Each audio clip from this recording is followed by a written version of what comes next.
ओम श्री गुरुभ्यो नमः। ओम नमो भगवते वासुदेवाय। अज्ञानतिमिरान्धस्य ज्ञानाञ्जनशलाकया चक्षुरुन्मीलितं येन तस्मै श्रीगुरवे नमः। ओम वंशीविभूषितकरान्नवनीरदाभात् पीताम्बरादरुणबिम्बफलाधरोष्ठात् पूर्णेन्दुसुन्दरमुखादरविन्दनेत्रात् कृष्णात् परं किमपि तत्त्वमहं न जाने। कस्तूरीतिलकं ललाटपटले वक्षस्थले कौस्तुभं नासाग्रे वरमौक्तिकं करतले वेणुकरे कङ्कणं सर्वाङ्गे हरिचन्दनं सुललितं कंठे च मुक्तावली गोपस्त्री परिवेष्टितो विजयते गोपालचूड़ामणि। ओम। आदरणीय सहृदयी भक्तजन, प्रस्तुत है कार्तिक मास का महात्म्य। इसमें कार्तिक मास की श्रेष्ठता तथा उसमें करने योग्य स्नान, दान, भगवत पूजन आदि धर्मों का महत्व बताया गया है। भगवान नारायण को स्मरण करते हुए प्रारंभ करते हैं महात्म्य कथा। नारायणं नमस्कृत्य नरं चैव नरोत्तमं देवीं सरस्वतीं चैव ततो जयमुदीरयेत्।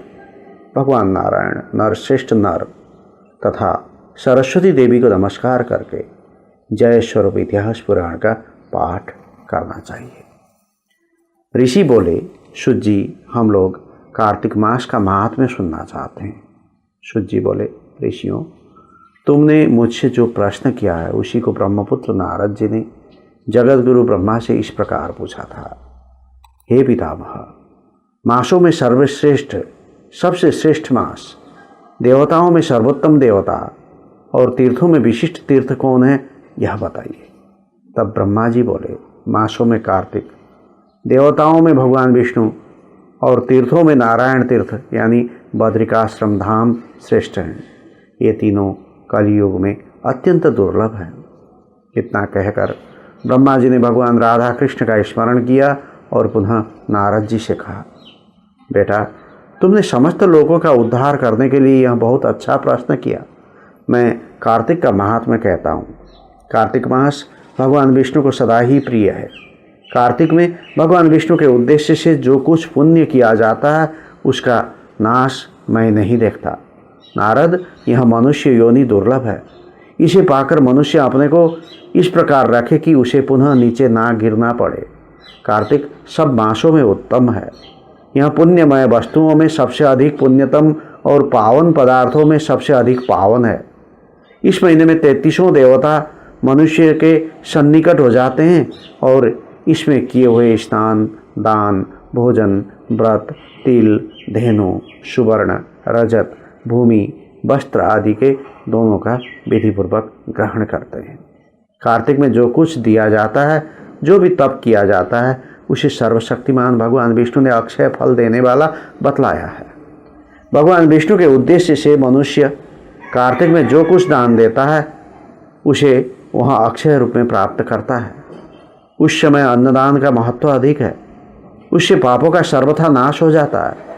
जो कार्तिक मास प्राप्त हुआ देख पराये अन्न को सर्वथा त्याग देता है, वह अतिकृत से यज्ञ का फल प्राप्त करता है। कार्तिक मास के समान कोई मास नहीं, सत्य युग के समान कोई युग नहीं, वेदों के समान कोई शास्त्र नहीं और गंगा जी के समान दूसरा कोई तीर्थ नहीं है। न कार्तिक समो मासो न कृतेन समम युगम न वेद सदृशम शास्त्रम न तीर्थम गंगया समम।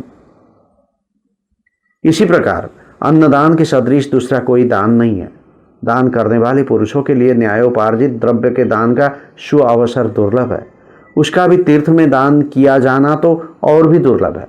मुनिश्रेष्ठ, पाप से डरने वाले मनुष्य को कार्तिक मास में शालिग्राम शिला का पूजन और भगवान वासुदेव का स्मरण अवश्य करना चाहिए। दान आदि करने में असमर्थ मनुष्य प्रतिदिन प्रसन्नतापूर्वक नियम से भगवान नामों का स्मरण करें। कार्तिक में भगवान विष्णु की प्रसन्नता के लिए विष्णु मंदिर अथवा शिव मंदिर में रात को जागरण करें। शिव और विष्णु के मंदिर न हो तो किसी भी देवता के मंदिर में जागरण करें। यदि दुर्गम वन में स्थित हो या विपत्ति में पड़ा हो तो पीपल के वृक्ष की जड़ में अथवा तुलसी के वनों में जागरण करें। भगवान विष्णु के समीप उन्हीं के नामों और लीलाओं कथाओं का गायन करें। यदि आपत्ति में पड़ा हुआ मनुष्य कहीं अधिक जल न पावे अथवा रोगी होने के कारण जल से स्नान न कर सके तो भगवान के नाम से मार्जन मात्र कर लें। व्रत में स्थित हुआ पुरुष यदि उद्यापन की विधि करने में असमर्थ हो तो व्रत की समाप्ति के बाद उसकी पूर्णता के लिए केवल ब्राह्मणों को भोजन करावें। जो स्वयं दीपदान करने में असमर्थ हो वहाँ दूसरे के बुझे हुए दीप को जला दे अथवा हवा आदि से यत्नपूर्वक उसकी रक्षा करे। भगवान विष्णु की पूजा न हो सकने पर तुलसी अथवा आंवले का भगवत बुद्धि से पूजन करें। मन ही मन भगवान विष्णु के नामों का निरंतर कीर्तन करता रहे। गुरु के आदेश देने पर उनके वचन का कभी उल्लंघन ना करें। यदि अपने ऊपर दुख आदि आ पड़े तो गुरु की शरण में जाए। गुरु की प्रसन्नता से मनुष्य सब कुछ प्राप्त कर लेता है। परम बुद्धिमान कपिल और महातपस्वी सुमति भी अपने गुरु गौतम की सेवा से अमरत्व को प्राप्त हुए हैं। इसीलिए विष्णु भक्त पुरुष कार्तिक में सब प्रकार से प्रयत्न करके गुरु की सेवा करे। ऐसा करने से उसे मोक्ष की प्राप्ति होती है। सब दोनों से बढ़कर कन्यादान है, उससे अधिक विद्यादान है। विद्यादान से भी गोदान का महत्व अधिक है और गोदान से भी बढ़कर अन्नदान है, क्योंकि यह समस्त संसार अन्न के आधार पर ही जीवित रहता है। इसीलिए कार्तिक में अन्नदान अवश्य करना चाहिए। कार्तिक में नियम का पालन करने पर अवश्य ही भगवान विष्णु का सारूप्य एवं मोक्षदायक पद प्राप्त होता है। कार्तिक में ब्राह्मण पति पत्नी को भोजन कराना चाहिए। चंदन से उनका पूजन करना चाहिए। अनेक प्रकार के वस्त्र, रत्न और कंबल देने चाहिए। ओढ़ने के साथ ही रुईदार बिछावन, जूता और छाता भी दान करने चाहिए। कार्तिक में भूमि पर शयन करने वाला मनुष्य युग युग के पापों का नाश कर डालता है। जो कार्तिक मास में भगवान विष्णु के आगे अरुणोदय काल में जागरण करता है और नदी में स्नान, भगवान विष्णु की कथा का श्रवण, वैष्णव का दर्शन तथा नित्य प्रति भगवान विष्णु का पूजन करता है, उसके पितरों का नरक से उद्धार हो जाता है। अहो, जिन लोगों ने भक्तिपूर्वक भगवान विष्णु का पूजन नहीं किया वे इस कलियुग की कंदरा में गिरकर नष्ट हो गए, लूट गए। जो मनुष्य कमल के एक फूल से देवताओं के स्वामी भगवान कमलापति की पूजा करता है वह करोड़ों जन्मों के पापों का नाश कर डालता है। हे मुनि श्रेष्ठ, जो कार्तिक में 1,00,000 तुलसी दल चढ़ाकर भगवान विष्णु की पूजा करता है वह एक एक दल पर मुक्तादान करने का फल प्राप्त करता है।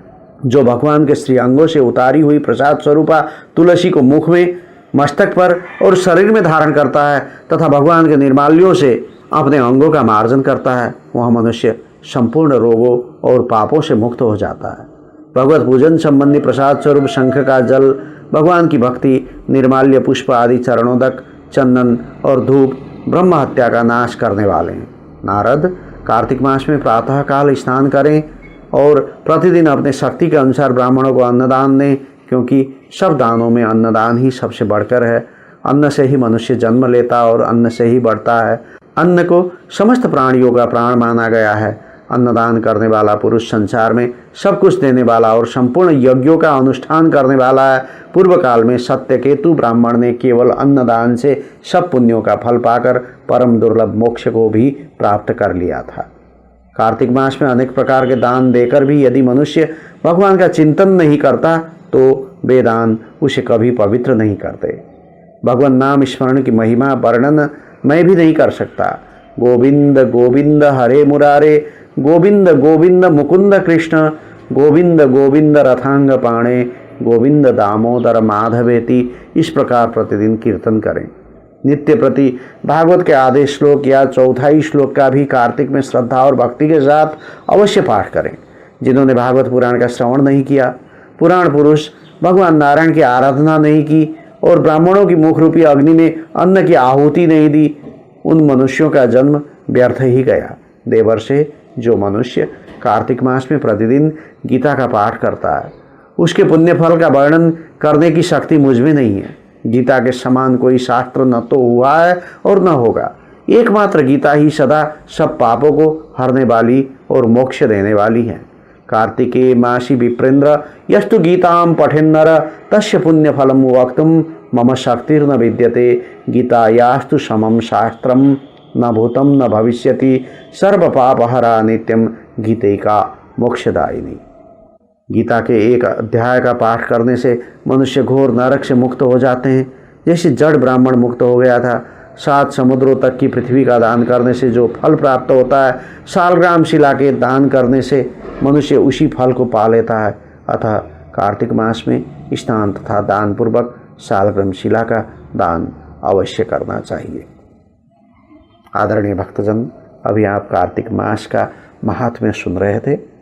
यह पहला भाग था, पहला खंड था। दूसरे खंड में मैं फिर उपस्थित होऊंगा। अभी मैं पंडित केशव कृष्ण शास्त्री आपसे लेता हूँ इजाज़त। नमस्कार। जय हो। भगवान की सत्कृपा प्राप्त हो, सुदृष्टि प्राप्त हो, अहेतु की कृपा बरसती रहे, यही है मेरी शुभकामना। जय हो।